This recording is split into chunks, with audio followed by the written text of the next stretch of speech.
हमारे देश की अर्थव्यवस्था का जो ग्राफ है वो तेजी के साथ बढ़ रहा है। इंडिया की इकोनॉमी आज दुनिया के 10 टॉप मुल्कों में शुमार है। आपको याद होगा प्राचीन काल में भारत को सोने की चिड़िया कहा जाता था, क्योंकि भारत में काफी धन संपदा मौजूद थी, नेचुरल रिसोर्सेस थी। भारत में सोने का इतिहास काफी दिलचस्प है और भारत सोने का भंडार भी रहा है।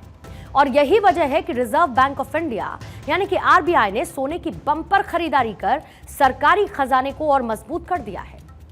दरअसल आरबीआई ने ब्रिटेन में रखा हुआ अपना 100 टन सोना भारत वापस मंगवाया।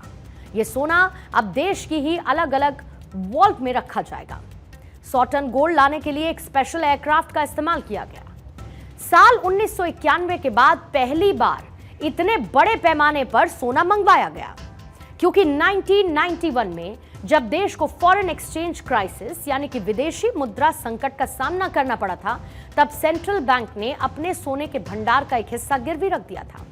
खबर तो यह भी है कि आने वाले दिन में और भी सोना भारत वापस आने वाला है। आरबीआई ने पिछले 4 महीने में 24 टन सोना खरीदा। यह पिछले साल के आंकड़ों के मुकाबले 1.5 गुना ज्यादा है। आरबीआई के पास अब 827.69 टन सोना मौजूद है, जबकि दिसंबर के आखिर तक आरबीआई के पास 803.6 टन सोना था। आरबीआई ने लगभग 15 साल पहले आईएमएफ से 200 टन सोना खरीदा था और दुनिया भर के सेंट्रल बैंक पारंपरिक रूप से बैंक ऑफ इंग्लैंड के पास सोना रखते हैं। आजादी के पहले से ही बैंक ऑफ इंग्लैंड के पास भारत के सोने का कुछ स्टॉक पड़ा है। विदेशों में गोल्ड का स्टॉक जमा हो रहा था और इसीलिए कुछ सोना भारत लाने का फैसला किया गया है।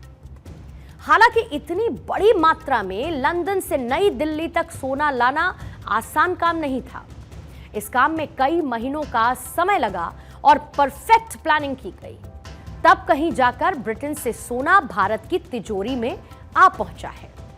रिजर्व बैंक ने जितना गोल्ड देश में रखा है, उससे कहीं ज्यादा सोने का भंडार दूसरे देशों में रखा गया है। आरबीआई समय समय पर यह रिव्यू करता है वो अपना सोना कहां कहां पर स्टोर करना चाहता है। विदेशों में भारत के सोने का स्टोर लगातार बढ़ता जा रहा है। ऐसे में इस बार देश में ही सोना स्टोर करने का फैसला लिया गया है।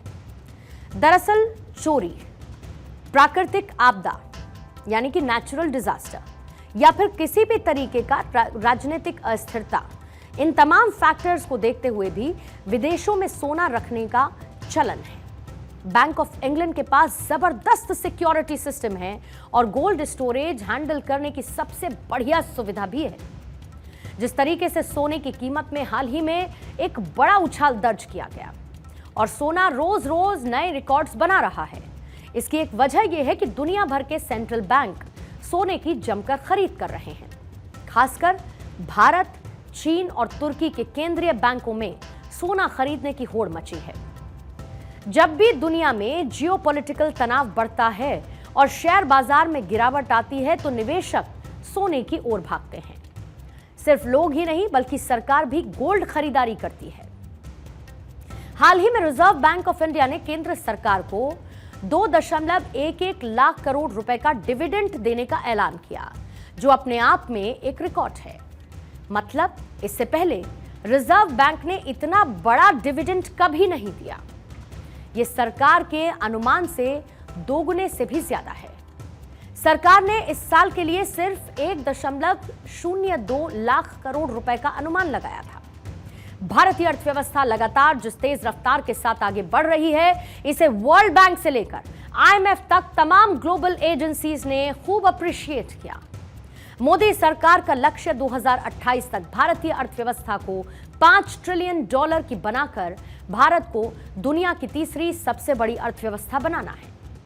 वित्त वर्ष 2028 तक जापान और जर्मनी दोनों को पछाड़कर भारत दुनिया की तीसरी सबसे बड़ी इकोनॉमी बन सकता है। मौजूदा समय में भारत दुनिया की 5वीं सबसे बड़ी इकोनॉमी भी है। जाहिर है एक बार फिर से ये कोशिश है कि हम फिर से बन जाएं सोने की चिड़िया।